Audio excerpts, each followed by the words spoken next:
It's a new day, a new interview with a brand new webcam. Welcome to Small Talk. Any and all are welcome here to come and chat with me. Hi, everyone. Welcome to the show. I'm just very excited because my guest is here for the first time, and he is Sean McQuillan. Welcome to the show, Sean. Hi, how's it going? It's going great. Thank you. And thanks for being here. I appreciate it. Oh, no worries. So now from your bio that you sent, I know that you're originally from Alberta, correct? Yeah, I grew up in Edmonton. So what brought you to Vancouver? Was it work or school? Actually, a combination of both. I was finishing off my university degree in 2008 when my mother passed away from brain cancer. Oh, wow. And I had always wanted to make a move even prior to that. And it kind of gave me, in a weird way, permission to go pursue, other work I wanted to do. And so I ended up moving to Vancouver for Studio 58, which is a theater training program. I had a choice between Montreal or Vancouver, and I ended up choosing Vancouver, and I've been there since. Weather-wise, a smart move. Yeah, I mean, once you get used to the rain, it's not so bad. Yeah, I grew up in Montreal, so I prefer to be here. So it's theater work that you were interested in, right? Initially, yeah, that's what I started to come here for. I went to acting school essentially for 3 years. It was a great program. Studio 58, it's very, very well sought after in the country. Oh, is that right? Okay. Yeah, it's definitely in the top theater schools. So that's why I moved for it. Okay. So now some of the things that you do, let's see, is assistant props master? Yeah. Right. Or on-set dresser? Yeah. But you also do some designing and directing as well? Yeah. And political work now as well, too. Yeah, through that. That was so weird, but I thought I would wait to get to that one a little bit. We'll get that later, but I'll go. Let's start with the other stuff. That's great. Yeah. So now why props master? Well, it's so funny. So with props, you're basically in charge of everything an actor touches, be it a sandwich or a handgun.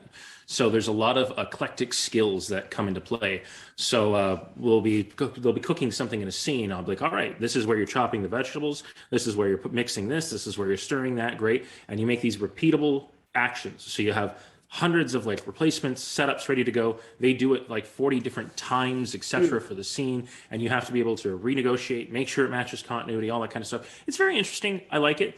And set deck, this is kind of more of my set deck work behind me. These are actually all photos of shows I've worked on. That's Timeless, which is a TV show. That's Altered Carbon. This was actually us at the Emmys up here. We went to the daytime Emmys for COVID. So my wife was actually nominated for an Emmy. So was she? Oh, how exciting. Yeah, she works as a decorator or as a buyer, which it's a very fun job. So yeah, for sure. She'll have to come on the show. But I ended up going into film because of, well, to be honest, financial stability. That's one of the biggest issues when you work in theater is I kept doing, I had my regular Christmas show I did at the Fire Hall Theater, the Chabot Center. It was great. I did a bunch of smaller projects. I did a couple tours across the country, and it just wasn't financially strong enough to have a family. And I had already had my gun license, having grown up in Alberta. And so I got a phone call, hey, we need someone tomorrow with a gun license. You've been on set as an actor, close enough. And I went, great, I'll come join. And I'm giving Dolph Lundgren a rocket launcher on my first day on set. So, and the whole show just stops and goes, Sean, how does a rocket launcher shoot? Does it shoot kick back or does it kick up like a gun? Yeah. And I'm like, it kicks back. And I'm Googling it afterwards, assuring myself that I'm right. My years of video games, I guess, really helped with that too. But yeah, it was financial stability. I ended up meeting someone, after my father had died while I was in theater school as well. Wow, my goodness. I know, right? It was a strange 3 years. Yeah. But I'd met someone, and I'd always kind of push people away, saying, I don't want to settle down. I don't want to connect with people, because you're wounded. You're wounded when you lose someone. Yeah. And I met someone who called me out on that. You absolutely want a family. I can just tell by the way you talk. And lo and behold, we're married and have 2 children. Wonderful. That's wonderful. I'm really pleased for you. That's great. Okay. So now you also, so doing video games, you do narration? Yeah, so I used to. I don't do it as much now. Most of that's all transferred over to political stuff now. Okay. But for a long time, I would work on video games as like a voice actor, or I do a lot of like commercials, audio. If you got cancer in like Missouri or something, I was like the telephone voice that would answer. A lot of random gig work. And I had a moment in time when I was working on set and I broke both of my elbows. And the ability to just use this is the only reason I was able to continue, surviving. Yeah. I just was doing contract after contract in that way. So it was a very useful skill set to have. And in truth, it is my favorite thing to do in the whole world. I love doing that more than anything else. But my calling seems to be going elsewhere now. All right. But it was that type of work, is that easy to get? Narration? No, I'd say 20, 30 people in any region get, 90% of the work, Okay. and everyone else fights over the remaining 10%. I see. Unless you establish yourself as the go-to for a lot of things. Yeah. There's a lot, as much work as there is. People very much enjoy the familiarity and consistency of well-established people as well. So Right. That's something you have to develop over time or really put a lot of effort into. And I have regular people that will call me and say, "Hey, I need you for a contract," and that's great. But I haven't put myself out there because my shift, as you can tell, goes all over the place sometimes. I have a lot of different jobs I like to do. Well, people, in my opinion, doing this show, especially artistic people, are often all over the place with things that they do. Oh, that makes sense. Yeah. Yes, to me it does, and as it does to you for sure. Now and I don't know what this is, but you're a member of IATSE. What is that? Yeah, IATSE is the International Alliance for Theatrical and Stage Employees. Oh, okay. That's the union for all film and theater technicians, and so IATSE represents well over 100,000 people across North America. Locally in Vancouver, 10,000 people in 891, and about 200, I think, maybe 300 in our theater local as well. And it's amazing to actually think about this, but theater is one of the first private sector unions to really put up a big stink originally in New York with Broadway. There was a lot of unfair treatment. So they unionized very early on, or what's over 125-year-old union. And so there's a long tradition of when film started, instead of like allowing poor conditions to start, they immediately would organize new departments. So when sound came into play, they were like, oh, we're going to organize the sound people. They're going to be part of us. And each time as new things, visual effects, you name it, are coming through, as technology evolves, we organize them so that they can be part of the health benefits. They can be part of, all these other things that you don't traditionally get in contract work. Like we're contract workers, but I have benefits. So like there's a lot of advantages to that. And I'm a big supporter of unions in general. So that's something I am proud of. Very good. All right. So now you're doing all of this work, film, voice and narration, all of this stuff. And then all of a sudden there's this road that says politics. I'm going over there. So.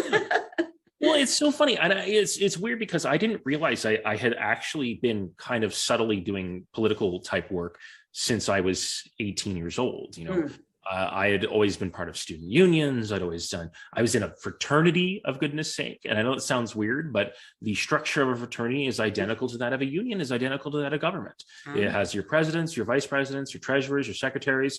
You use Robert's rules. It is structured identically to how basically every system has been ran for the last 300 years, really.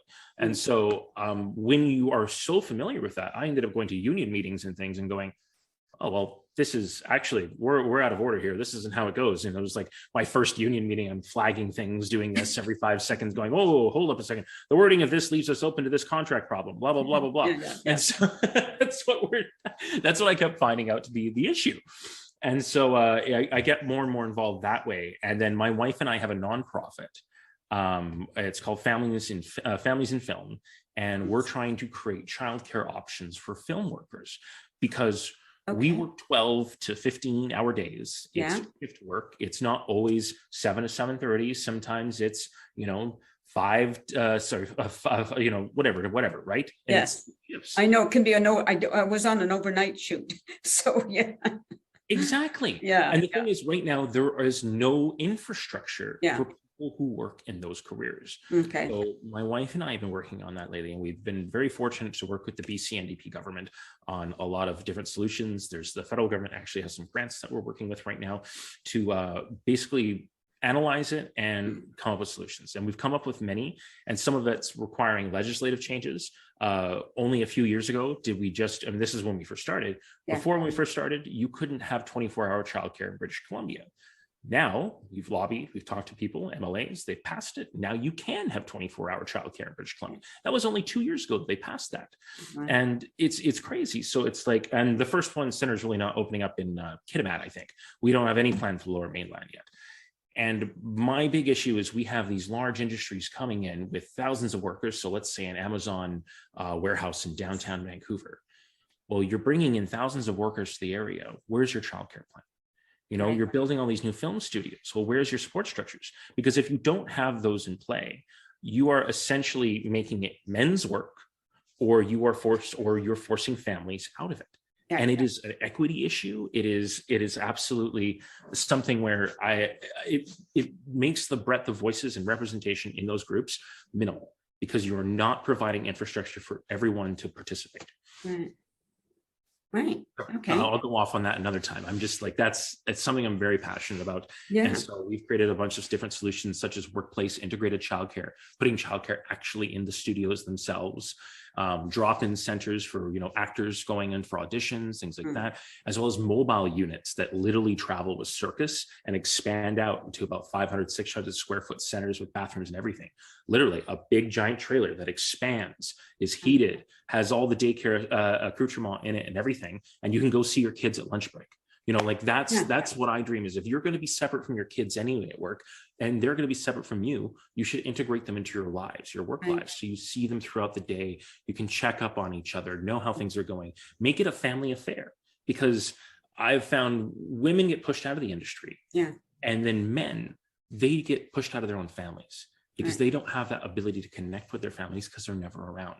And so this addresses both those problems when you integrate the childcare within the workplace, but that's going to take participation on all levels, the governments, the studios, everybody. And that's what my wife and I are currently working on. Very good. Now that's like for preschoolers, right? Yes, preschoolers, but also there will be room for after school care for older children as well, I believe, because it is a lifestyle working in the film industry or working in theater. It's a lifestyle.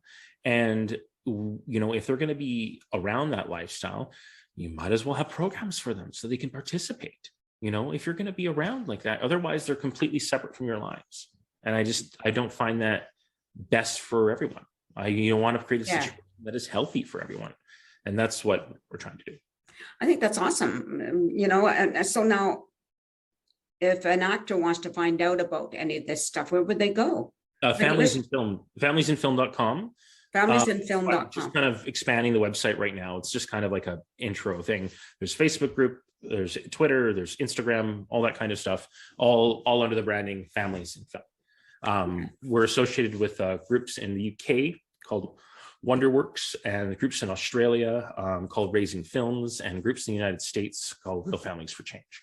We originally were part of a group called Moms in Film, which became Real Families for Change. Then we became our own thing. So it's been like this whole progression over the past several years. We're settled with Families in Film. So, but that must take up a lot of your time for you, both you and your wife, like getting that up and running or connecting, whatever it is, those things that you need to do, right, to get it more out there, more people aware. Oh yeah, and it costs money. And initially, I was paying for it out of pocket. Right. So I was working on set, paying a childcare specialist to do research and stuff for us while we were doing this. And because there's no funding at the time. Thankfully now, I actually do have funding. We have some federal funding that pays for these other people that are able to do that, and pays a bit of a salary for us as well to do some of this work. Right. We're of course going to try and get more funding as we go, but we have enough that it's no longer coming out of my pocket. So that's pretty reassuring. But I had back to the politics question. Sorry, a little diverse there. No worries. It's great. I had a meeting with Katrina Chen, who's the Minister of Childcare and Early Child Development, or was, I think the profile's changed since the most recent election. But either way, she's in charge of childcare essentially for the province. Before I had the meeting, she said, "I'm so sorry. I have a meeting just before you. Do you mind if I take it first?" I said, "No problem." And it was Jagmeet Singh. She had a meeting with Jagmeet Singh, who I actually never met or anything before. And he came out and talked to both me and Heather, and we spoke with him for a while. And he knew there was an election around the corner. And he said, "Well, I really like all the work that you're doing. And have you ever considered running?" And I was like, no, never, not even on my radar or anything whatsoever. And so we talked about it a bit. And I ended up running in Vancouver South, which is where I lived for a very long time with, because I went to Langara College there with studio, and that's very familiar with the area. I worked with the riding association there, and ran there. And my wife was asked to run in Chilliwack. Oh, so okay. We both ran in the 2019 election, and then I've ran again sequentially in the 2021 one. Right. And it's great, and it's good to learn to be a part of that world. Yeah. You really start getting a diversification of your knowledge of what's going on in many topics. You go to a lot of meetings. Yes. And it's difficult because you can't be an expert on absolutely everything, but you try and listen to people who are, and you find the right voices that you try and amplify. Right. I think that's really what it comes down to. Now, are you still juggling both worlds, like the theater and the film, and 3 worlds now, and the politics? I don't really do theater as much anymore. Okay. I'm still connected with the community. Yes. I will go and support their causes, go do talks at schools and stuff, and be like, "Hey, this is how you can build careers, both in film from these skill sets, etc." Particularly at my old school, Studio 58, I think it's such an amazing program that any film set would be lucky to have anyone from that program, be it behind or in front of the camera. I think it's just a overall great program. And then I still have I was on the board of a few theater companies for a long time. I worked for the Talking Stick Festival up until I think 2016. Did that for about 4 years or whatnot. I was connected with the Indigenous theater community there. I still try and see as much Indigenous theater as I can, more than anything else. But I will say theater has definitely tapered off, especially because of COVID. Yeah. More than anything else. And, my focus has still been film more than anything else, film and politics. Very good. So what do you have coming up in either of those worlds? I'm helping out a friend on a Netflix show called Honor Society right now. Okay. Just coming in and props. Just finished a show for the CBC in December called Fakes. Before that, I was on Peacemaker, which just came out on HBO.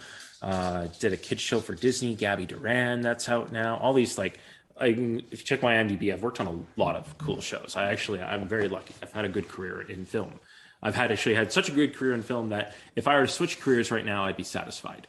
Oh, nice. Yeah. That's how I feel. And so I'm still going to work in film because I enjoy it. I don't disenjoy it, but I would like to transition more into political law work. So that's something I'm exploring right now. And I think that's kind of where my going is, and focusing more on our nonprofit as well, just to get that done. Very good. Wow. It's been fascinating listening to you. I do appreciate you coming on and sharing all of this stuff with me. And with the audience, of course, and hopefully you'll come back at some point. Oh, for sure. This was quick. I was like, I expected more. So well, if you have more you want to bring up, I'm open. Well, just if you have any questions or anything, what's the... No, you've answered everything because, I had questions, but as you spoke, the questions I had were answered. So it all works out really great, right? I talk too much. It's all right. No, this is the way I look at it. If I'm doing most of the talking, then this is not a good interview. That's fair. Okay, this is about you. So I'm open to anything you want to share. And I think that's what's so great about my job, is I get to listen, I get to learn so much. I had no idea about this, that childcare for theater workers or performers was an issue. Well, and the thing is, it expands to more than just people in the film industry. I find they're the canaries in the coal mine. And because 1 in 4 Canadians work shift work. That's a quarter of all people. Right. but there's literally no infrastructure in the majority of the country for people working those hours. It's all based off 9 to 5. Right. So, and it's, there's this double-edged sword where ECEs aren't being paid enough, but it's also too expensive for people to survive on one income. Right. So it's this weird, like, you have to really find that balance. And there's a lot of good programs that are coming out with the new funding from the federal and provincial governments for childcare, but they do not address these 1 in 4 people working shift work. And I think it's important that it's flagged. And I think film, because it's an industry that makes a lot of money for the province, you can use it as basically the mold that all other industries can follow, because building this infrastructure is important for us, but it's important for hotel workers, for nurses, for anyone in some kind of like longer shift work, tradespeople, especially in particular. I think the mobile units are something that we need to look into where there is no existing physical infrastructure, but you still have families present.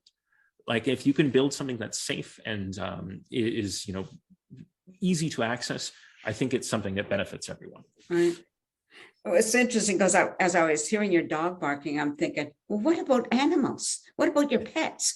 Oh, that's so funny, because in the film industry, people, I know you've been on set, they bring a lot of dogs a lot of the time. And I'm sure that's something that could be added on. Yeah, because it's easier to leave a cat home alone than it is a dog, right? Oh my gosh, this has been so interesting. I really, really enjoyed listening to you. And again, thank you for doing this. I appreciate it. No worries. I'd love to talk about anything else in the future. Especially kind of some of the political things. There's a lot of topics I could talk about. Sounds so perfect. if you have anything you want to, feel free. Yeah, no, I'm open to it all the time. So I just want to thank the audience. Thank everybody for tuning in, and I hope you learned as much as I did from Sean. I really appreciate learning, because it helps expand everybody's minds, and we can look at things differently. Like obviously I don't have young children, but some of you may have young children, and some of you may want to do jobs that you think, well, you can't, because what about your children? Now there are solutions. So, and if you want to find out more, you can always, I think, maybe contact Sean on Facebook. Sean, if that's an option for you. Yeah, sure. Facebook. I need to update my website, but SeanMcQuillan.com. But there's lots of Twitter. Lucky Sean. Lots of people are on Twitter. So anything like that. Okay, great. And thanks again. And everybody, thanks for watching, as I said, and peace out. A sense of community, Chilliwack's a place to be. A sense of community where you're free. Rolling through the mountains, rolling through the valley, rolling through paradise with me. It's multicultural, you're sure to see it all. Chilliwack's a place to be, you'll see. Come party in the park, go dancing after dark. Chilliwack's a place to be, you'll see.